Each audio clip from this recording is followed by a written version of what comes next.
आपका आशीर्वाद हम सब पर बना रहे, क्योंकि आप जैसे बुजुर्गों का आशीर्वाद हम सब पर बना रहेगा तो हमको जागरूकता मिलेगी। हम सबको ये एहसास नहीं होगा कि हमें समझाने वाला कोई नहीं है, हमें बताने वाला कोई नहीं है, क्योंकि हमें जानकारी नहीं है। मुझे भी इतनी जानकारी नहीं है जितनी मुझे आज आपसे मिली है। मैं लगातार आपको फॉलो करता हूँ, किताबें पढ़ते रहता हूँ और यही मेरी कोशिश रहती है कॉलेज यूनिवर्सिटी में जाकर मैं अपने इतिहास को दोहरा सकूँ, बता सकूँ, लेकिन उसके लिए मुझे आप जैसे इतिहासकारों की आवश्यकता होती है। नमस्कार दोस्तों, आप देख रहे हैं जम्मू परिवर्तन और मैं अजय सलाथिया। दोस्तों, हमारा कंडी बेल्ट शहीदों की नगरी है, बहादुरों की नगरी है। यहाँ पर एक से एक सूरमा पैदा हुआ है जिन्होंने अपने जम्मू कश्मीर के लिए, अपने देश के लिए बलिदान दिए हैं। और आज उसी में से एक बलिदान की स्टोरी मैं आप तक पहुंचाने का प्रयास कर रहा हूं। मैं जिस वीर भूमि में खड़ा हूं, जिस पवित्र भूमि में खड़ा हूं, वो इलाका है जिला सांबा में बड़ोड़ी गांव का। बड़ोड़ी गांव का इतिहास किसी से छिपा नहीं है। बड़ोड़ी गांव हमारे जनरल बाज सिंह जी की जन्मभूमि है।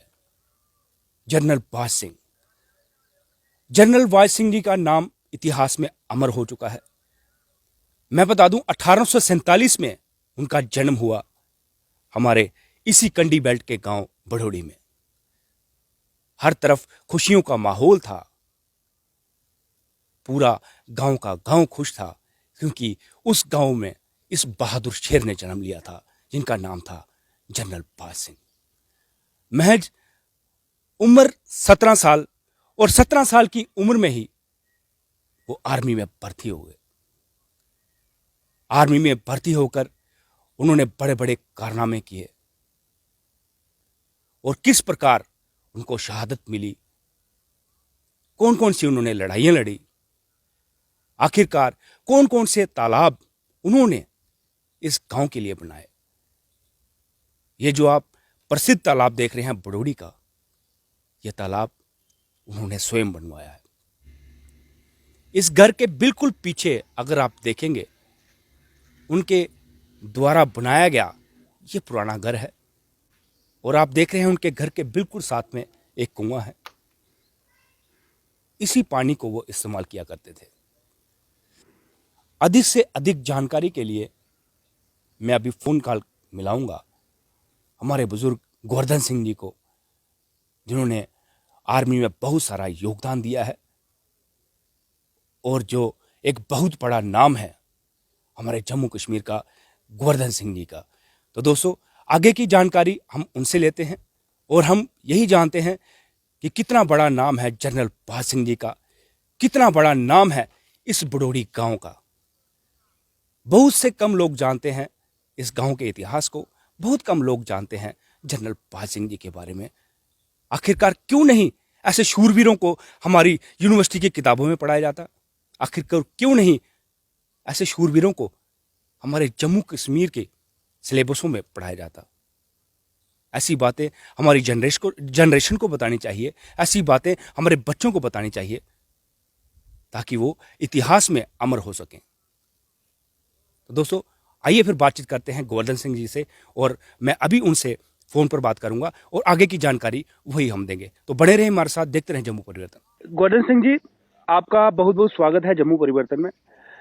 सर, आप हमें बताएंगे हमारे जो जनरल बाज सिंह जी थे उनके बारे में बताएंगे कुछ, उनकी, क्योंकि जो जानकारी है जो आपसे मिल सकती है मुझे नहीं लगता तो किसी और से मिल पाए। मैं आज उन्हीं के घर में खड़ा हूँ इस समय, बड़ोड़ी गांव में। आप हमें बताएंगे उनके जन्म स्थान के बारे में, उनके द्वारा जो उन्होंने लड़ाई लड़ी थी और जैसे उन्होंने शहादत दी है लड़ाई में। हाँ, जनरल बाज सिंह जी तो हमारे दलपतिया, जमवाल का दलपतिया क्लैन के एक बहुत मशहूर जनरल हुए हैं। जब वो मेजर जनरल थे तो वो बल्तिस्तान में स्कर्दू एरिया में जनरल थे, वहाँ उस इलाके के कमांडर थे। बिल्कुल बिल्कुल। तो गिलगित की तरफ, गिलगित उस वक्त अंग्रेजों ने इंपीरियल सर्विस जो उनकी थी और उन्होंने गिलगित लिया हुआ था और अंग्रेजों की फौजें भी आई हुई थी ब्रिटिश इंडिया की, और हमारी फौज भी 4 जैक राइफल्स या 4 जम्मू कश्मीर इन्फेंट्री बोलते थे, फतेह शिवजी नाम था, वो गिलगित में थी।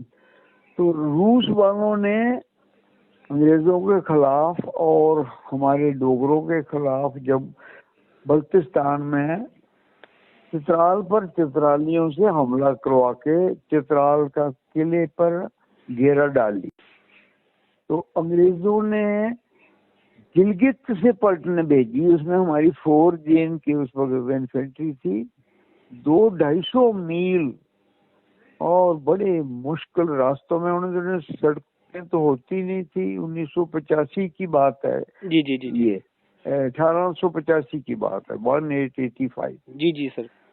तो वो उनको पता लगा पलटन हमारी चित्राल में लड़ने, चित्राल के किले पर घेरा डाला हुआ, उनको उनकी मदद के लिए जा रही है।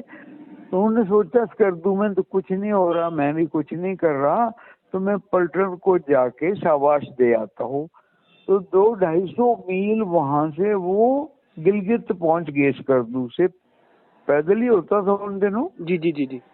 तो उनको शाबाश वगैरह दी।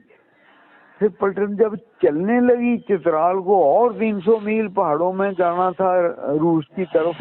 जी जी जी। उन्होंने सोचा कि मैं स्कर्दू में तो कुछ नहीं कर रहा हूँ।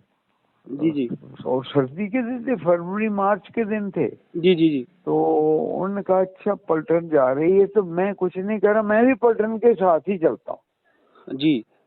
तो पलटन जो उन दिनों कर्नल पलटन कमांड करते थे, जनरल का कोई रोल नहीं था। बट ये दुनिया में ऐसा कहीं हुआ नहीं है कि एक जनरल अपनी दूसरी जगह देखा मैं कुछ नहीं कर रहा हूँ, और दूसरी जगह एक मेरी रेजिमेंट की पलटन जा रही है, ऑपरेशन में लड़ाई लड़ने जा रही है, तो वो जनरल साहब भी पलटन के साथ ही चल गए पैदल और 300 मील। जी जी। तो उसमें रास्ते में काफी लड़ाइयाँ हुई। ये पुट्टे होते थे वो, और कोई चलासी या वो चित्राली उधर, तो उनके साथ लड़ाइयाँ हुई, काफी नुकसान हुए हमारे। वो लड़ाइयों में जनरल साहब साथ थे, उनके ऊपर काफी प्रभाव पड़ा, और हमारी पलटन ने अच्छा काम किया क्योंकि जनरल साहब साथ चल रहे थे। अच्छा। तो ये कहीं दुनिया में ऐसी मिसाल मिलती नहीं है। चित्राल में पहुंचे तो उधर अंग्रेज एक कैप्टन था, वो कमांडर था जी। तो जब वो ये आए तो उन्होंने कहा अच्छा वेलकम, पर अभी जनरल साहब आप क्या करेंगे, हम तो घेरे में हैं। उन्होंने कहा अच्छा बताता हूँ। उन्होंने कहा दरवाजे खोल दो। जी जी। किले के बड़े गेट होते हैं ना, बड़े बड़े। जी जी सर। वो खुला दिए, और फर्स्ट 4 जेएनके की ट्रूप से लेके हमला कर दिया चित्रालियों के ऊपर जिन्होंने वो घेरा डाला हुआ था, और उनको फिर बाद में वो मारे गए, चले गए, घेरा ठीक हो गया सब, लेकिन वहां गोली लगी और मर गए। ओह। वो बदकिस्मती हो गई। और मगर उसकी बड़ी कहानी है, मगर इस किस्म की बहादुरी ये कमाल की बात है। मतलब कि अपने तो देश के लिए शहादत देना, शहीद हो गए अपने। शहादत देना, और आज तक भी वो डोगरा उनकी अस्थियां वही रही, कहाँ आनी थी वो। तो इसी तरह जैसे जोरावर की अस्थियां 50 साल पहले 1841 12 दिसंबर को तिब्बत में टोयो के जगह पर वो शहीद हुए, वहां रही, उनकी वापस नहीं आई। वहां पर उनकी वो मेमोरियल बना हुआ है, यादगार बनाई हुई है, तिब्बतियन ने बनाई। ये भी एक दुनिया में रिकॉर्ड है। जोरावर सिंह की दुश्मन ने यादगार बना के आज तक पूजा करते हैं। इसी तरह इनकी भी अस्थियां वापस नहीं आई 50 साल बाद। और उसके 50 साल बाद और उड़ी में भी हमारे ब्रिगेडियर राजेंद्र सिंह, हमारे राजेंद्रपुरा के, वो भी दलपतिया थे, उनकी भी अस्थियां वापस नहीं आई, वो भी आज तक उधर ही हैं उड़ी में। ये तीनों डोगरा बहादुरों ने किस तरह से जम्मू कश्मीर बचाई हुई है 101 साल। ये एक बड़ी बिल्कुल। जबरदस्त कहानी। लेकिन सर एक ये भी मतलब कि दुर्भाग्यपूर्ण ही है कि हमारे नौजवानों को इनके बारे में पढ़ाया नहीं जाता, हमारे नौजवानों को बिल्कुल नहीं इनके बारे में पढ़ाया बताया जाता नहीं जाता। हमारे, बिल्कुल ठीक कहा, स्कूलों में तो है ही नहीं। इसलिए हम छोटे छोटे वीडियो बनाना चाहते हैं, बढ़ा भी रहे हैं, लोग पढ़ें, कहानियां सुनाएं, और फिर हम ये भी कह रहे हैं कि किताबों में डालो इनको। जिस कौम की हिस्ट्री नहीं है वो तो कौम क्या करेगी आगे काम, जिंदा कैसे रहेगी? सर मैं ये आपको फॉलो करते रहे तो मैं देख रहा हूँ कि ब्रिगेडियर राजेंद्र सिंह जी के लिए आपने कितनी फाइट की है। आप हमेशा उनके बारे में लिखते रहे हैं, बताते रहे हैं, मैक्सिमम उनके जो फंक्शन हैं आप वहाँ पर पहुँचते हैं, मैं भी वहाँ पर पहुँचा हूँ। सर आखिर में ये भी बताएंगे कि मैं 17 साल की उम्र में जब बाज सिंह जी ने आर्मी ज्वाइन की थी, तब वो हाँ, किनके शासनकाल में की थी? हाँ, वो महाराजा रणवीर सिंह के टाइम पर ज्वाइन की थी इन्होंने, और उनके टाइम ही वो सीनियर जनरल तक पहुंच गए थे। और बल्कि मैंने सुना है महाराजा रणवीर सिंह कहते थे ये मेरा चौथा पुत्र है, जी जी जी। और इनको बड़े बड़े काम दिए। अजायब घर इन्होंने बनाया, जब प्रिंस ऑफ वेल्स आया था उनको रहने के लिए, ये इतना बड़ा अजायब घर उन्होंने बनाया हुआ है। जी वो इंजीनियर तो नहीं थे, पर इंजीनियर का काम, जो भी कोई मुश्किल काम होता था गवर्नमेंट महाराजा रणवीर सिंह उनको देते थे।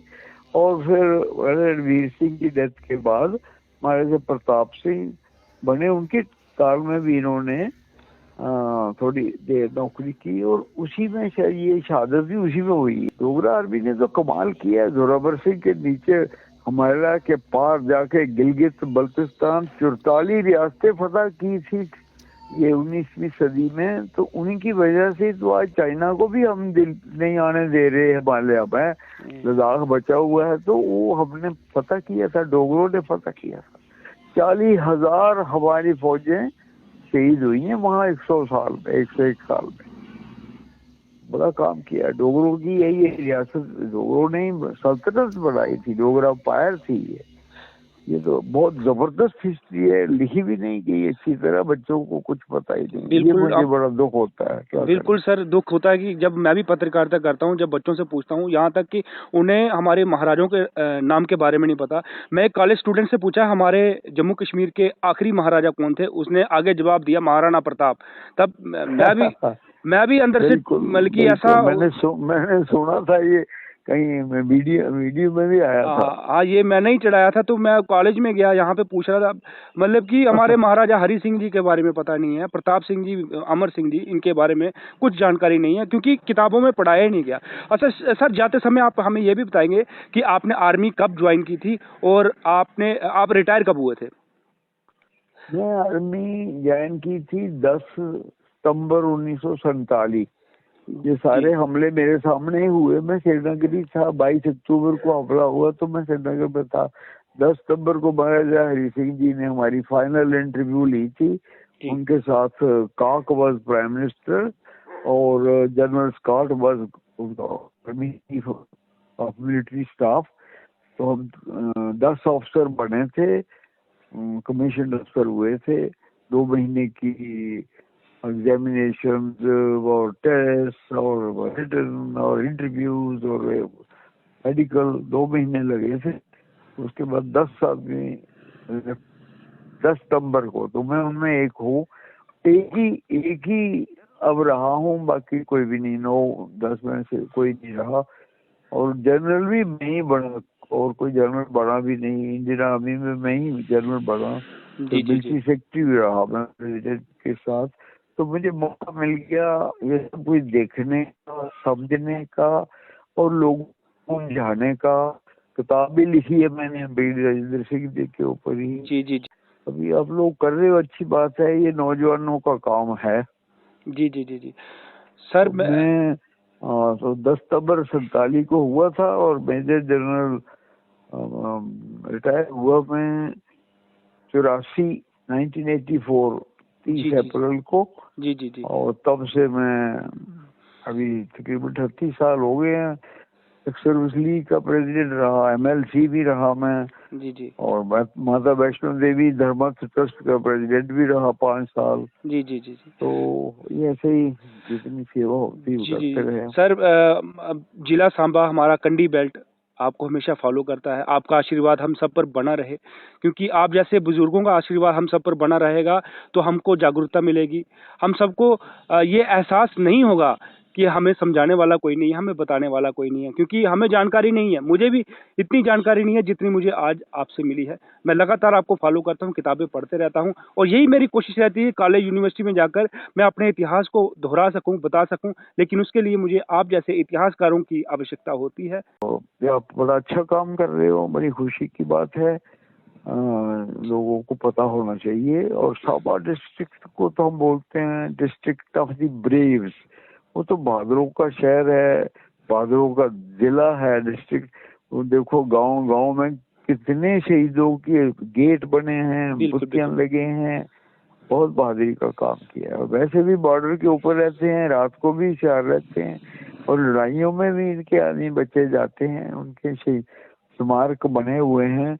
ये डोगरा भूमि, डोगरा लोग ये पैदा होते ही सोल्जर होते हैं और फौज में चले जाए तो ये हम बोलते हैं सोल्जर ट्वाइस। हर डोगरा जो सिपाही है वो 2 बार सिपाही बन जाता है। एक पैदा होने पर सिपाही होता है और फौज में चले जाए तो डबल सिपाही बन जाता है। बिल्कुल सर, बहुत बहुत धन्यवाद आपका हमारे लिए समय निकालने के लिए। बहुत बहुत धन्यवाद हमसे बात करने के लिए। मैं अगली बार कोशिश करूंगा कि आपके सामने बैठूं, आपके घर पे आके बातचीत करें, एक चाय का कप हो और आपसे बातचीत हो। धन्यवाद sir. Thank you. Okay sir.